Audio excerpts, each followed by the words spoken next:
दिवस इथं आलेलो आहोत संदर्भात आम्ही आलेलो आहोत.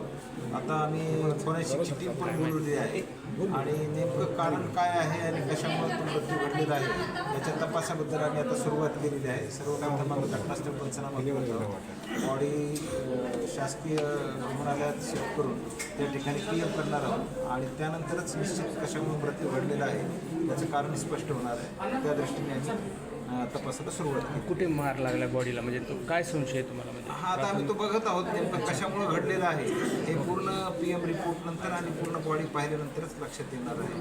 PMच्या रिपोर्ट नंतर आपण कन्क्लुजनपर्यंत येऊ शकू की नेमकं मृत्यू कशामुळे घडलेला आहे आणि सर्व अँगलने आम्ही त्याचा परिपूर्ण तपास करणार आहोत. आणि आम्ही आमची जी फॉरेन्सिकची टीम आहे तिला पण या ठिकाणी पाचारण केलेलं आहे, त्यांची सुद्धा आम्ही मदत घेतो. कुणाच्या संशयाने काही आपण शोध घेतो?